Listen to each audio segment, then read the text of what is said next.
Welcome to Horror Review Sunday. Let's discuss the very controversial home invasion slasher by Alexandre Aja, High Tension or Haute Tension. This movie was released in France in 2003, but I think it came out in 2005 in the States.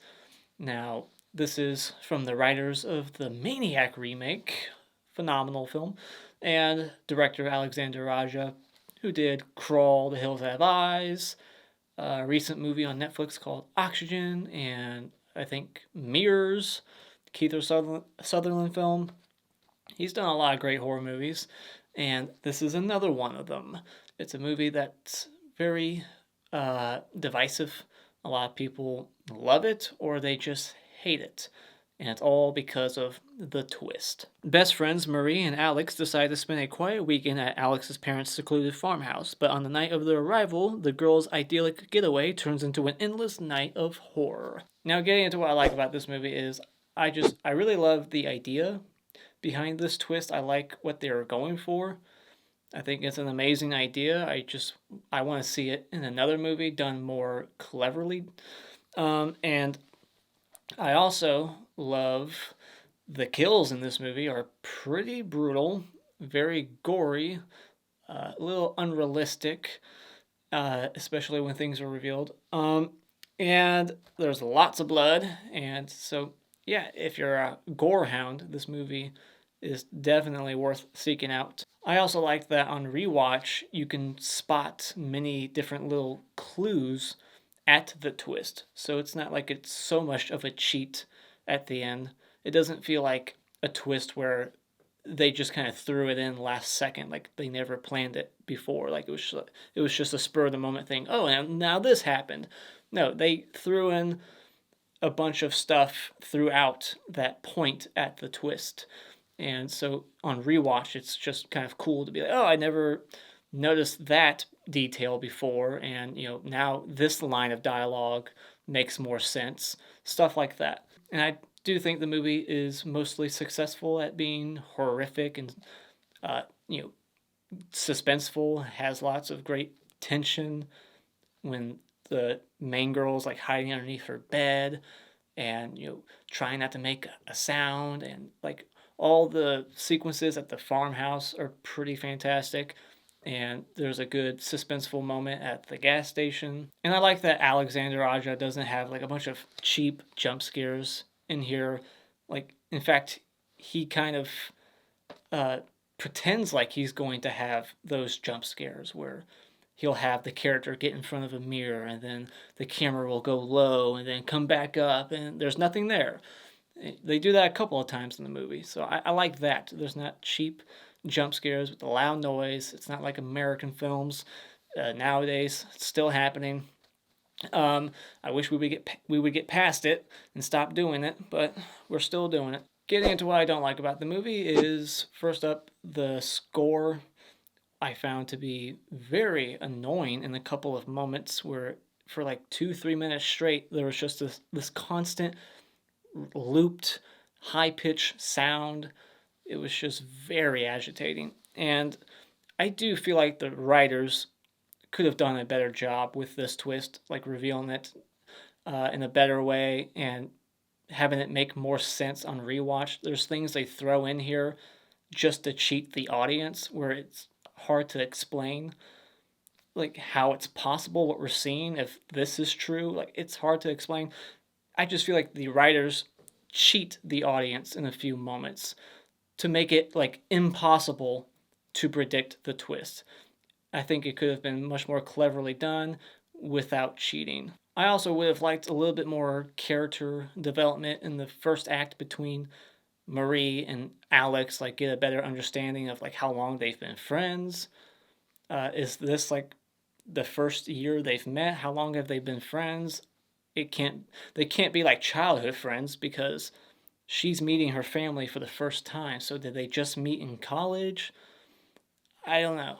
So final thoughts, this is a vicious, shocking home invasion slasher with a very controversial twist that could have been executed better, but it has the kills, the gore, the suspense, and it leaves some things kind of up for interpretation, which I kind of like. So when it comes to High Tension, I'll give this 4 out of 5 stars. Alright, spoiler discussion. So in the opening, we see Marie in a hospital room. She's pretty banged up, got a lot of bruises, cuts, and stitches, and she's saying again and again, I won't let them come between us anymore. And then she says, are they recording? And then it cuts to the credits, and we can now assume that the rest of the movie is just a flashback, retelling. It's her story. We're seeing the story play out the way she saw it. So we're seeing it through her eyes. During the opening credits, we see footage of the end of the movie, but in the opening credits, it's showing Marie stop this car and trying to escape the killer. But in real life, that was, and what we see later is that it's actually Alex who's stopping that car and trying to get away from Marie, who, spoiler, is the killer of the movie. The main protagonist is the killer. So after the credits, we see her wake up in the car, Marie. She's waking up in the car with Alex, and she's talking about how she's dreaming again and again of her chasing herself, which is a major clue to the twist. But the fact that it's coming right after that weird footage of the end, but a false version of it, makes it look like as if she's having some kind of weird psychic vision of what's going to happen later on. And then the movie cuts to the killer by himself in this rusty ass old truck getting a blowjob from a severed head.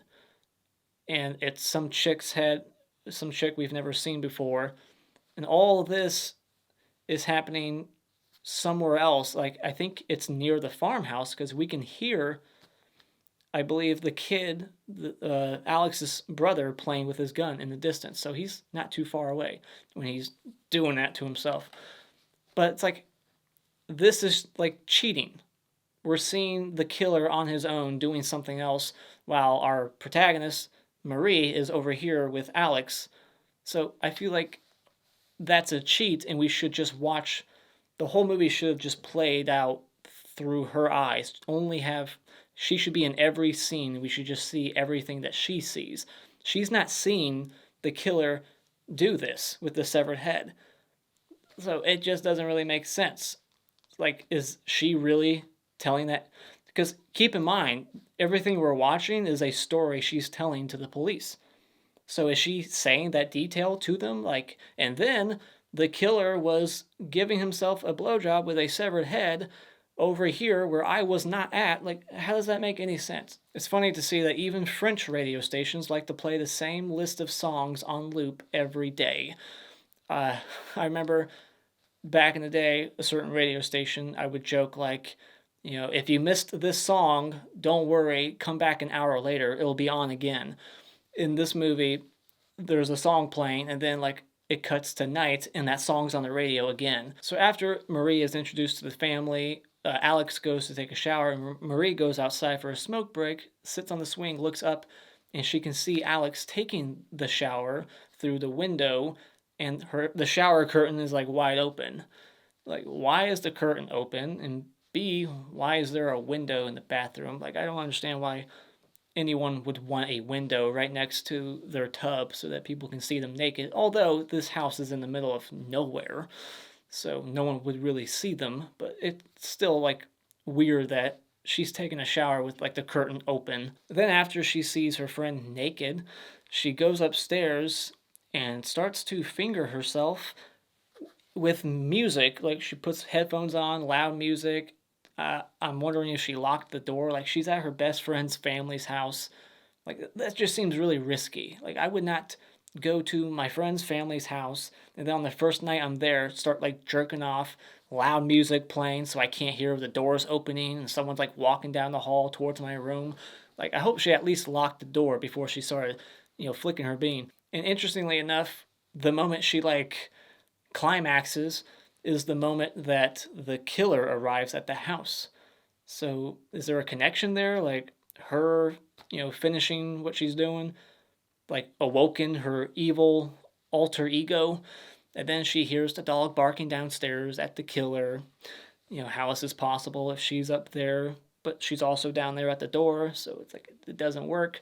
But you can explain it all away by just saying that this is a story that she's telling, so all the details aren't accurate. So then we get our first kill of the movie, after the dog. I guess you could say that's the first kill, but the dad, he gets killed by having his head stuck in between the two like wooden beams. He gets his head like stomped to fit through it, and now he can't come out of it. And the killer takes the like giant wooden shelf and crushes his head and like decapitates him, like pushes it so hard and fast that it knocks his head clean off, and gallons of blood start like gushing out of his neck hole. It's a fantastic kill, so over the top. And one thing I was wondering while watching it was, are these actually how they died? Or is this just her version? But then later on in the movie, when the twist is revealed, we catch flashes of each murder and her doing it, not the guy. So these kills are actually accurate. Like, this is actually what happened. This is how they died. A lot of the other stuff is not accurate, but this is actually how she managed to kill them. I don't know how she's that strong, but she's doing that. Supposedly, she knocked his head off with the shelf. So in Marie's mind, the killer is wearing this like dark green jumpsuit, like this Michael Myers like mechanic's outfit that has, I think, the director's last name on the back and a picture of like what looks like, I don't know, some bumblebee. I couldn't really make out what it was because it was so dirty, but in her mind, this is what the killer looks like. And he's wearing like 2 rings on his left hand, and they show the rings a couple of times like they're important. And one of the rings just has the letter P on it, and Marie's not wearing these rings. It would have been cool if at the end we realized that she's actually wearing those rings, but no, it's just some made up detail that has no importance. So, like, what does the letter P stand for? Psycho? So Marie hides in a closet that is very much like the closet in Halloween. She's having like a Laurie Strode moment, and she sees the mom getting her throat slit wide open. And at first, the effect doesn't look all that good. But then later on, we see that he went to town. He was sawing her throat wider. He went like halfway through her neck, almost decapitating her. He went so deep. That was pretty bloody and very gory. We get another clue to the twist when the mom whispers to Marie on her dying breath, like, why? Why'd you kill me? And she goes out and kills the little brother with a shotgun, but we see the killer grab the shotgun out of his rusty old truck, but it's actually the family's shotgun that you see above the fireplace. So that's where she actually got it. She finds Alex on a bed with all kinds of like big chains wrapped around her hands and feet, and I have to wonder where she got those chains from. Maybe they're in the house or in a tool shed nearby. I don't know, but I was just curious where the hell she got all those chains. And she cuts out the photo of Alex, and then the killer takes that photo and adds it to like a collection of photos in the truck. And one of those photos, I believe, is the same lady earlier, the severed head we saw. And it made me wonder if she's done this before. Has Marie had like a fascination with other women before, fallen in love with other women, and then when she couldn't have them, she killed them also? Or, is this just some bullshit made up detail in her story? So Marie accidentally gets herself locked in the back of the truck with Alex. The killer stops at the gas station, and she uses a kitchen knife to break out and sneak into the gas station. And as she hides in the gas station, the killer walks in, seems to know the worker there. I don't think he's wearing a name tag, and he like automatically comes in like, "Hey, Jimmy." So does Marie know that person in real life? I don't know. But the killer sure in this story seems to know the worker there, Jimmy. And when he goes to get a bottle, or before this, there's a moment where he's putting on glasses, and the way he's talking to him uh, kind of seems like a way that a woman would be talking to him. And then the way he touches the gas station worker's hand, he kind of touches it in like a flirtatious way. He's like brushing his hand. Like, it's a subtle clue that it's actually her in that moment. So Jimmy goes to get her some booze, or the killer some booze, and this is another moment that kind of feels like a cheat because he looks over to his left and he sees Marie at the end of the aisle, but then he turns around seconds later and is axed from behind. And he turns around, there's the killer right there. So it's like, how can Marie be at two different places at once? But when we see the footage later on, the surveillance footage, she comes like sprinting from the left. So maybe he did look over, see her hiding over there, and was probably thinking like, why is she hiding over there for some reason? And then when by the time he got the booze, she had time to quickly run around and then axe him from behind, the way we saw it with the killer. Then we get like an homage to Maniac, this whole bathroom sequence where she's hiding basically from herself. And she's so crazy that she's calling the cops on herself. Like, that part's real. She actually did call the cops. Then she steals Jimmy's sports car to chase down the killer. And I thought it was really interesting that the Confederate flag was on the license plate. I had no clue that the Confederate flag was popular in France also. And this is another part of the movie where you have to wonder, like, okay, how much of this is even true? Like, this is just her story, so, like, what's even accurate anymore? Like, she can't possibly be driving the truck and the sports car at the same time, so where are they really? In real life, are they just driving the truck and the sports car was never there? I mean, we never see, like, the cops towing the sports car that she crashes later. So it's like, maybe she never did take that sports car. But the truck itself, like, where does she get the truck? Like, that is actually there, it seems. So where does she get this truck? It would have made more sense if at the end, when everything was revealed, we see that Alex is actually in the back of the car that they were driving to the farmhouse at the beginning. But where did Marie get this truck? Was it just standing there in the cornfield near the house? Like, was it just some old car they had at the farmhouse that she stole?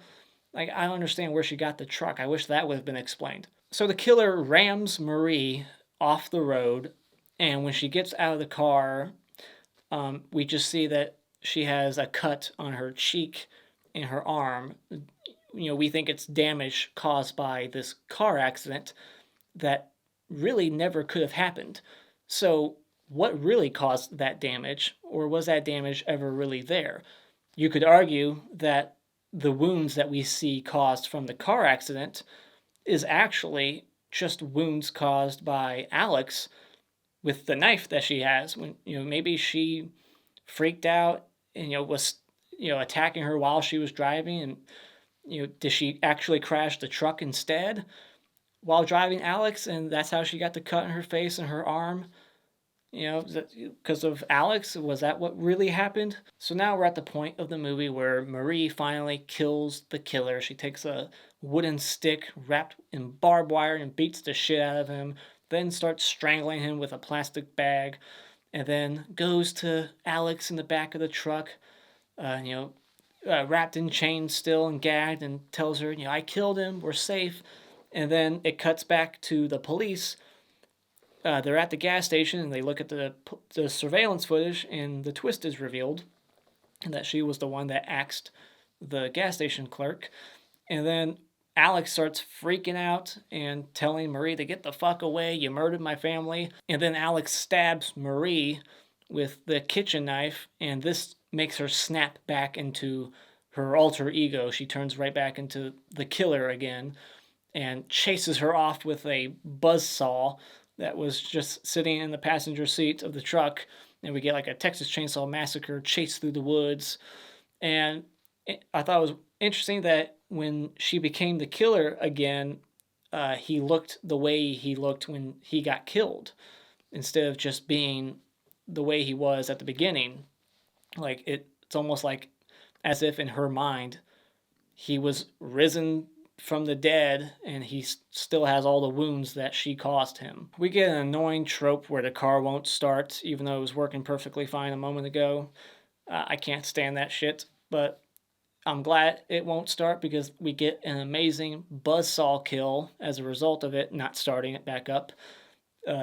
Marie just gets on the hood of the car with the buzzsaw and starts just obliterating this guy. Blood's flying everywhere. She's sawing his face. She's sawing his chest wide open, his guts.